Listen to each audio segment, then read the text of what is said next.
We've always got fun tips and tricks to share with you to plus up your Disney World vacation, but today there are a few things I really need to warn you about.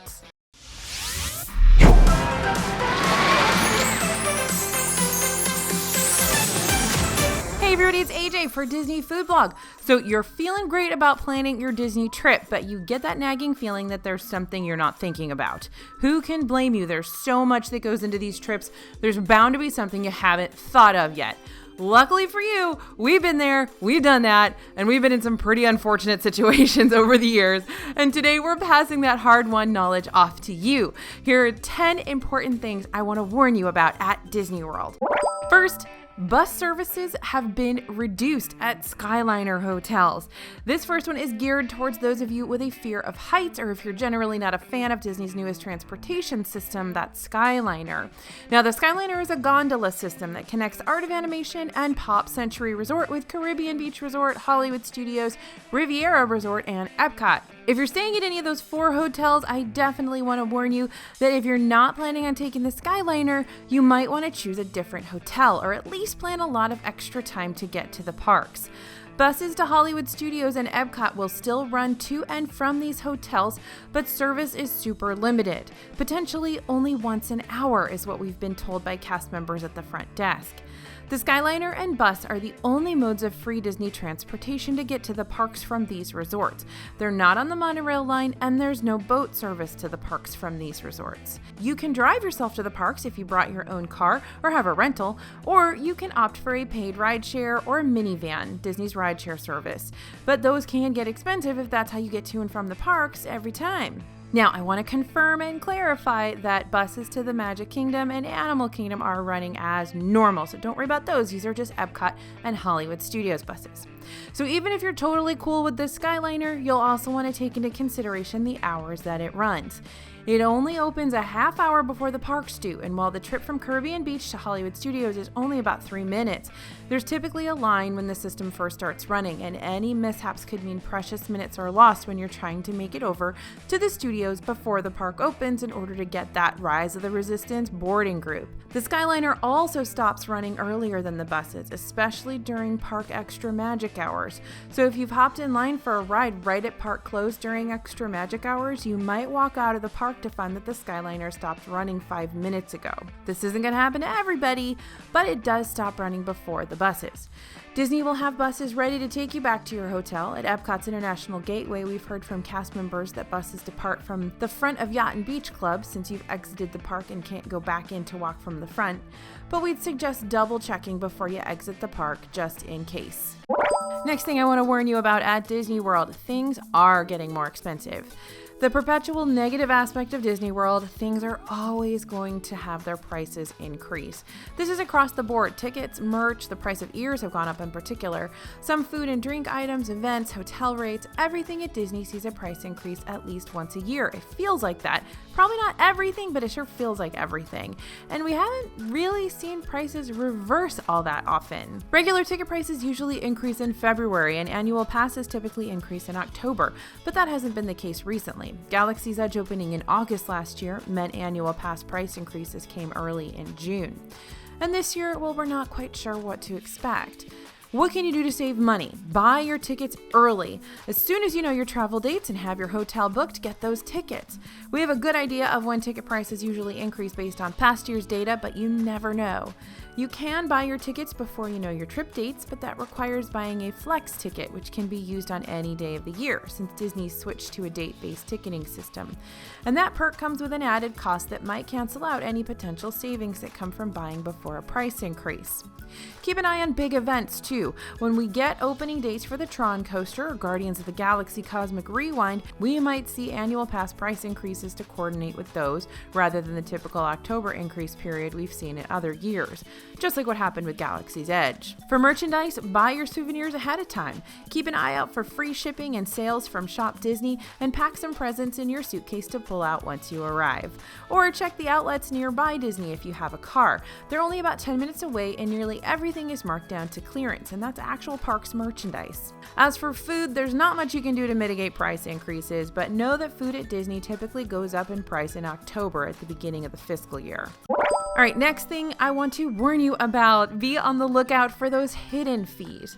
You may have budgeted for your major expenses like park tickets, hotel, and food, but there are a lot of extra fees that could add up to another major bill at the end of your trip. First up, parking fees. If you haven't been to Disney in a few years and you drove your own car, you might be surprised to find out that they now have nightly parking fees for all guests. Yeah, this started in March of 2018. Value resorts charge $15 per night, moderate resorts $20 per night, and deluxe resorts are $25 per night. That can add up fast for a week-long trip and might make you rethink renting a car. Minivan or rideshare costs. Now, this is especially true if you're planning to get to Hollywood Studios pre-park opening several days of your trip.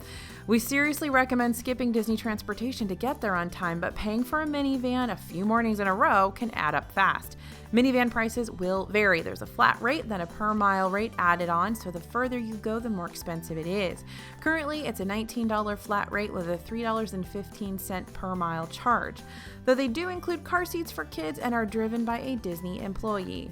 So this is a car share service you can trust. Now, no surprise that Disney sells many everyday essentials at an upcharge in your hotel gift shop as well. That's another hidden fee you might not be planning for. So it's best to stock up on these things before you leave home, or drive to a local store if you have a car.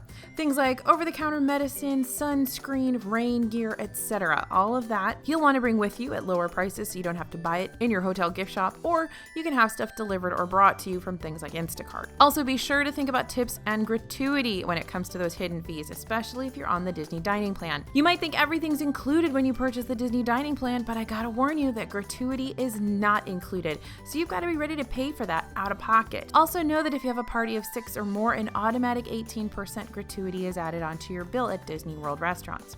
Since you book your table service meals ahead of time, you shouldn't have too much trouble calculating how much restaurant tips should be, but you'll also want to consider in the cost of tipping for rideshare services, bell services, and housekeeping. We got a full video on hidden fees that breaks down what you should expect to pay in gratuity over your Disney vacation, so you go check that out next. All right, next thing I want to warn you about, the Magical Express takes a very long time, both ways, you guys. Get off your flight, ready to get to Disney World. Sorry, get in a long line and wait for a bus to arrive, then prepare for a 30+ minute drive and multiple drop-offs dependent on resort. Very rarely we've had the bus ready to go as soon as we hopped on, and we're the first resort and made it from the airport to the hotel in 20 minutes. But we've also waited nearly an hour to get a bus, and then in the last stop, there were some technical difficulties, but still it can take a very long time to get to your final destination. They'll typically group 3 to 4 resorts together based on proximity, which can mean getting a drive-by tour of every hotel you're not staying at before you finally get to unload your luggage and check in. Now, I know that Magical Express for many of us is part of the vacation and we love it on the way there, but don't forget that going home, you can expect to get picked up 3 hours before the flight. This might seem excessive, but the Orlando International Airport is busy year-round. It's one of the busiest in the country, and you're making those multiple stops on the way back too. So you may still only arrive at the airport with just enough time to check your bag and grab a snack before you need to hop on the plane. But I'll tell you, when you're leaving Disney World and you have to leave 3 hours before your flight, you kind of feel like you're missing out on an extra hour of fun. But them's the breaks when you're on the Magical Express. Now, if you really don't want to wait, you can book a private shuttle or take a rideshare tour from the airport. Disney even offers minivan service between the airport and Disney hotels, plus a few other good neighbor hotels and the Four Seasons. But it will cost you $155 each way for up to 6 guests. Next thing we want to warn you about at Disney World, biometric scanners are finicky. Those finger scanners to get in the parks can be the bane of your existence each day if you can't get them to work. When you first set up your Magic Band or ticket to enter the parks, you'll set up a finger scan as well, and you're going to need to do that every single time you enter the park. It might seem like common sense, but make sure you use the same finger every single time. If you have an annual pass and are making multiple trips a year, it's still going to be the same finger, and make sure everyone has their Magic Band on, especially if everyone picked the same color or design. They're linked to your finger and only your finger. This one is especially hard for kiddos, by the way, and when you're juggling the stroller and getting all your bags zipped up after security checks, the last thing you want is for those scanners to start turning blue, because that means they're not recognizing your scan. Cast members will have you try a second or third time before calling for some help, and often they let kids go through when the rest of the group has scanned in. But be prepared to face a lengthy check to make sure it is in fact your ticket if you've forgotten which finger you're supposed to use. If you've got super young kids, you might want to just use your own finger to scan them into the park the first time. And that way you can continue to do that each time they have to get in the park. It'll save time and won't back up the line, especially if they can't reach the tap stile just yet. The next thing I want to warn you about at Disney World, Disney's shows can suck up a lot of your day. This is especially true at Hollywood Studios, where so much of the park is just stage shows. While we love the Beauty and the Beast show, Indiana Jones, the Frozen sing-along, that is a total must-do if you have a little Frozen fan, they all take up so much time. You gotta arrive at least 10 to 15 minutes early, even earlier if you want the best seat in the house, then wait for the show to start, then battle the crowds to exit the theater. All the shows are about 20 to 25 minutes, which is a great length to get out of the sun. But if you factor in pre and post show time, you're looking at 40 plus minutes for one show. And if you're planning to see Finding Nemo the musical in Animal Kingdom, well, that show is 40 minutes long. The same goes for nighttime shows in theaters. Fantasmic and Rivers of Light both require you to show up well in advance of showtime, sometimes an hour plus in advance during busy times, and those theaters are huge. Fantasmic has seating for nearly 7,000 people with standing room for another 3,000, so leaving is an endeavor. If you want to leave quickly, we recommend grabbing a seat to the far right side facing the stage. There's a side ramp exit that will open when the show ends that puts you much closer to the front of the park.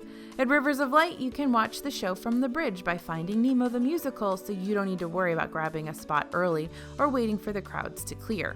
But overall, if you want to do some of these stage shows, make sure you can fit them in with the other attractions you want to see that day and know that they are going to take up some time. The next thing I want to warn you about at Disney World, some resorts do not have elevators in some of their buildings.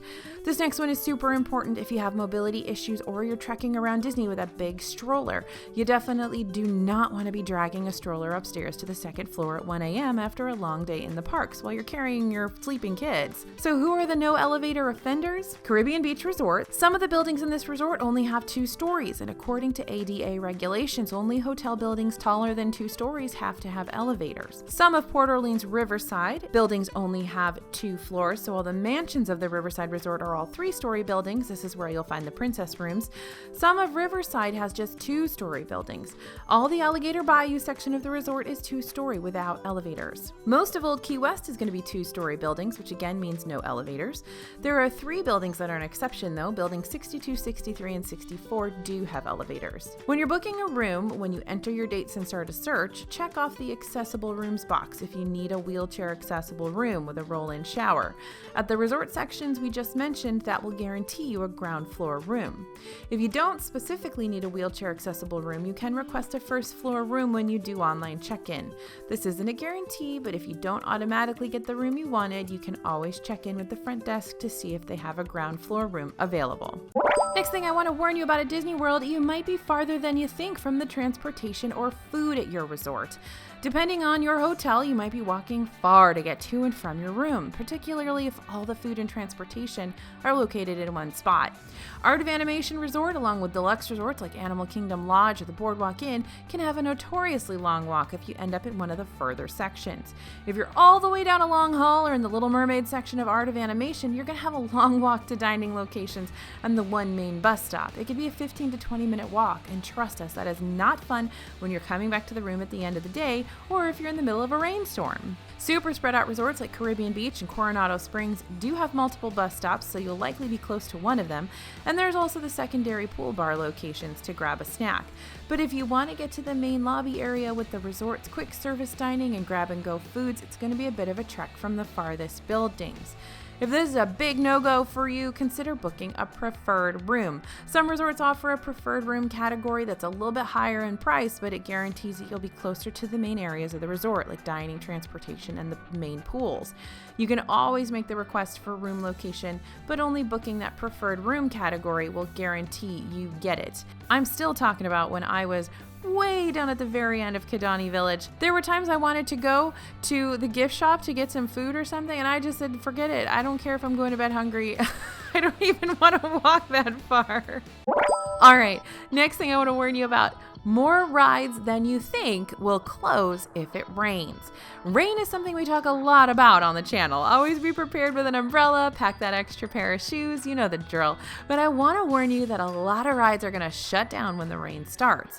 Test Track, Mine Train, Thunder Mountain, basically anything that is outside is going to stop until the storm passes, unless it's a really light shower. We've totally gotten rained on at Thunder Mountain before.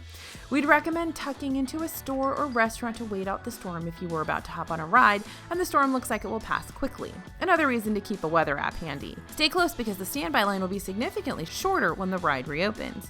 If you have a Fast Pass for a ride that closes due to weather, you'll have it replaced with a multi-experience Fast Pass. That means you can use that Fast Pass on a ride that is still open during the storm, or you can come back to the original Fast Pass ride that closed anytime later in the day. In that case, you can decide to wait it out or come back whenever you like. The multi-experience Fast Pass will be good for the rest of the day, and the app will show you which rides are available. If you have a big ticket Tier 1 Fast Pass, the multi-experience pass will likely be good through the following day, and you might even have the option of riding another top ride in another park. So always check your options when that pass pops up. Alright, the next thing I want to warn you about at Disney World, if you travel in fall or winter, Magic Kingdom might close really early. This warning applies from August through December when the Magic Kingdom is hosting Halloween and Christmas parties. You could see the park close early multiple days a week, like 6 p.m., which can be a huge bummer if you weren't prepared for it and if that was your only Magic Kingdom day. Typically around the holidays is the busy time for Disney World, so park hours are longer, and a 6 p.m. close at Magic Kingdom 2 or 3 nights a week might be a total shock to some people. At the beginning of a party season, August for Mickey's Not So Scary, there may only be a party once or twice a week, but come Halloween week, they ramp up to nearly every other day. Always check the park calendars when you're making your trip plans. You don't want to plan your Magic Kingdom day on a party night if you've only got one park per day ticket and want to stay out into the evening, want to see those fireworks. That being said, if you have a park hopper, the Magic Kingdom tends to be less crowded on party days. We'd recommend going there in the morning and leaving before guests start arriving around 4 or 5 o'clock. Alright, so there's all the important things I wanted to warn you about at Disney World. I wanted to also give a big virtual wave to all the families out there. I want to thank you guys for all sharing your fun videos of watching DFB Guide vids on Instagram and Twitter. It's so fun to see you sharing the experience of planning your next Disney vacation together, and I really appreciate all of your support when you watch. Thank you guys for sending us those updates. I love them. I see them all and I really appreciate them. All right, as always, thanks for listening. Thanks for watching. This is AJ for Disney Food Blog, and we'll see you real soon.